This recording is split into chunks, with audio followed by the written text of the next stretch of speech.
প্রতিদিনের হেসেলে আপনাদের সবাইকে স্বাগত।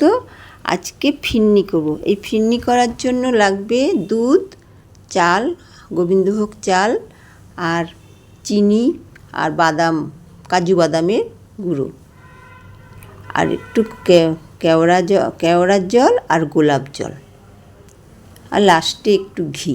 এইগুলো লাগবে ফিরনি করার জন্য। আমি 1 কেজি দুধ নিয়েছি, তার মধ্যে 50 গ্রামের থেকে একটু বেশি চাল নিয়েছি, গোবিন্দভোগ চাল। সেটা ভিজিয়ে একটু শুকনো করে নিয়েছি, তারপরে গুঁড়ো করেছি। আর এদিকে বাদামটাও গুঁড়ো করে নিয়েছি, চিনিটাও গুঁড়ো করে নিয়েছি। সবগুলোই একটু মিক্সিতে করে ঘুরিয়ে নিয়েছি।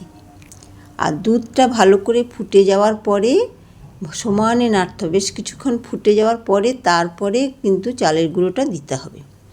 চালের গুঁড়োটা কিছুক্ষণ হয়ে যাওয়ার পরে এইবারে দেব বাদাম গুঁড়োটা।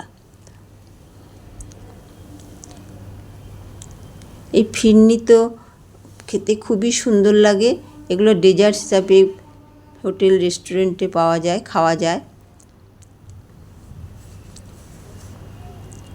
এইভাবে ভালো করে নাড়তে হবে। আর একটু ব্যালেন্সের জন্য চিনি, যেহেতু চিনি দিয়ে পায়েসটা করার সময় সামান্য একটুখানি নুন দিয়েছি। এই নুন চিনির ব্যালেন্সের জন্য পায়েসে সামান্য একদম একটু নুন। এইবারে চিনিটা দেবো। চিনিটা গুঁড়ো করে নিয়েছি।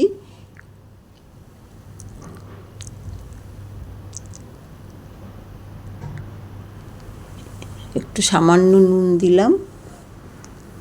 এইভাবে সমানে নাড়তে হবে যাতে না বসে যায়।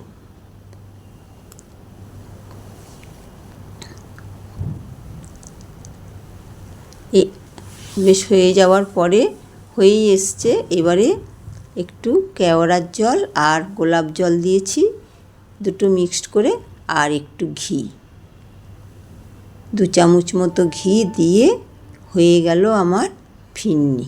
খুব সুন্দর লাগে। আর ফিরনি তো মাটির পাত্রে দিয়েই খাওয়া হয়। তারপরে এই মাটির পাত্রে দিয়ে তার উপর দিয়ে একটু করে কেশর ছড়িয়ে দিয়েছি।